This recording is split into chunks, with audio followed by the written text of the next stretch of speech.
एक समय की बात है, किसी नगर में रमेश अपनी पत्नी के साथ रहता था। वह एक बीमा कंपनी में नौकरी करता था।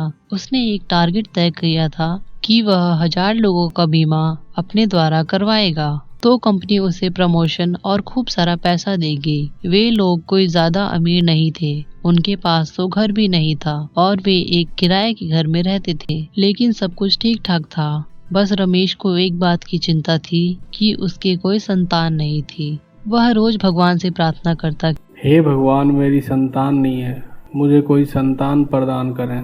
उसकी पत्नी भी पूजा पाठ करती थी और भगवान में ध्यान लगाती थी। समय बीतता गया और कुछ समय बाद रमेश की पत्नी ने एक सुंदर सी लड़की को जन्म दिया। लड़की बहुत ही सुंदर थी, लेकिन एक समस्या थी कि वह लड़की अंधी थी।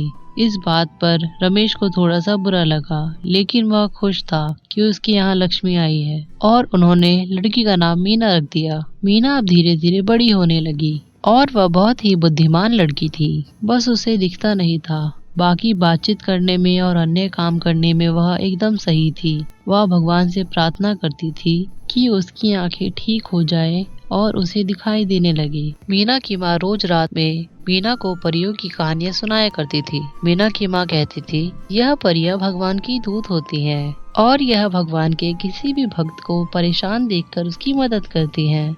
माँ, क्या मुझे भी परियां देखने को मिल सकती हैं? मैं भी कभी परियां देख पाऊंगी? बेटा, भगवान पर भरोसा रखो, भगवान सब कुछ ठीक कर देगा। अब धीरे धीरे मीना और भी बड़ी हो गई और रमेश को मीना की शादी की टेंशन खाए जा रही थी। रमेश एक दिन अपनी पत्नी से बात कर रहा था। आजकल तो वैसे भी शादी हो पाना मुश्किल है। अगर दहेज ना दो तो कोई शादी नहीं करता है और मीना तो वैसे भी देख नहीं सकती, उसकी शादी हो पाना और भी मुश्किल है। और ऊपर से इतनी महंगाई है कि घर का खर्च निकालना मुश्किल है। वे ये सब बातें कह ही रहे होते हैं कि मीना उनकी सारी बातें सुन लेती है और सोचती है, मेरी वजह से मेरे माँ बाप कितने परेशान हैं। मीना अब शादी के लायक हो चुकी थी। वह भगवान से प्रार्थना करती है, भगवान मुझे कोई रास्ता दिखाएं। अगले दिन रमेश शहर से जैसे तैसे कुछ रिश्ते वालों को अपने घर पर लड़की दिखाने के लिए लाता है। वह लोग आते हैं, चाय नाश्ता करते हैं और कहते हैं, लड़की दिखाओ। और जब वे मीना को देखते हैं तो सोचते हैं कि लड़की तो ठीक है, हम शादी के लिए तैयार हैं। लेकिन फिर वह रमेश से कहते हैं, रमेश जी, अगर दहेज के बारे में बातचीत हो जाए तो अच्छा रहेगा। जी देखिए, मैं एक साधारण व्यक्ति हूँ और नौकरी से अपना घर चलाता हूँ।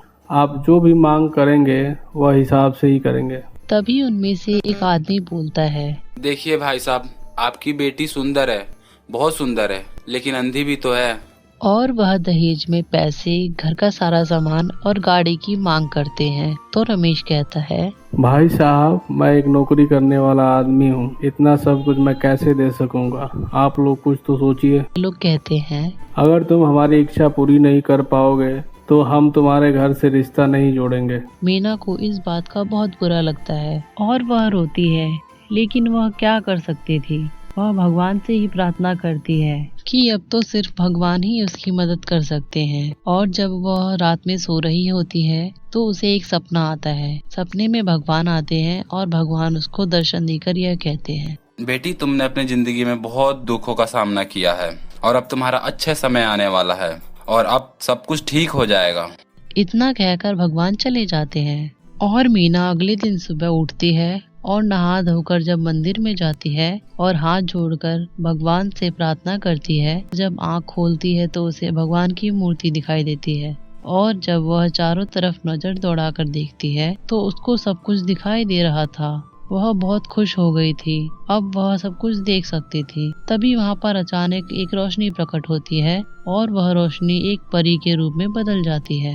तो वह सोचती है, यह तो उस परी की तरह है जो उसकी माँ बचपन में उसे कहानियों में सुनाया करती थी। और मीना परी से पूछती है, क्या तुम परी हो? तो इस बात पर परी जवाब देती है, हाँ मैं परी हूँ, मैं तुम्हारी मदद के लिए यहाँ आई हूँ। और परी अपनी छड़ी घुमाती है और मीना को एक अंगूठी देती है और मीना से कहती है, तुम इस अंगूठी को हमेशा अपने हाथ में पहन कर रखना, इससे तुम्हारी सारी समस्याएं दूर हो जाएंगी। इतना कहकर परी चली जाती है और मीना खुशी खुशी अपने घर आती है और वह अपने माता पिता को बताती है कि अब वह देख सकती है। उसके माता पिता बहुत ही खुश हो जाते हैं और उसके पिता खुशी खुशी अपनी कंपनी में मिठाई लेकर जाते हैं और सभी को मिठाई खिलाते हैं और कहते हैं कि उसकी बेटी की आंखें वापस आ गई हैं। और रमेश उधर कंपनी में देखता है कि काफी लोग रमेश से बीमा करवाने के लिए लाइन में खड़े हैं और आज उसका 1000 बीमा का टारगेट भी पूरा हो जाता है और कंपनी ने उसको प्रमोशन दिया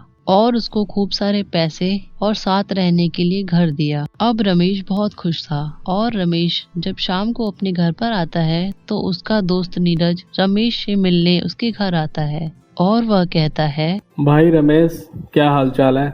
मैं ठीक हूँ भाई, भगवान की कृपा से अब मुझे घर भी मिल गया और मेरी बेटी की आंखें भी वापस आ गई हैं।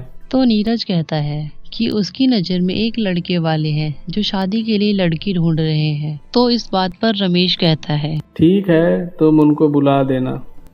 रमेश ने पहले ही सारी तैयारियां कर रखी थी। उन लोगों के आते ही रमेश लड़के वालों को चाय नाश्ता करवाता है और उसके बाद मीना की माँ मीना को लेकर आती है और वे लोग लड़की को पसंद कर लेते हैं। इस बार रमेश उनसे पूछता है, भाई साहब, आप लोग कितना दहेज लेंगे? तो उधर से लड़के का पिता कहता है, तुम दहेज की चिंता मत करो, भगवान की दया से हमारे घर पर पैसे की दिक्कत नहीं है, हमें दहेज में कुछ नहीं चाहिए। मीना हमारे घर की बहू बनने लायक है।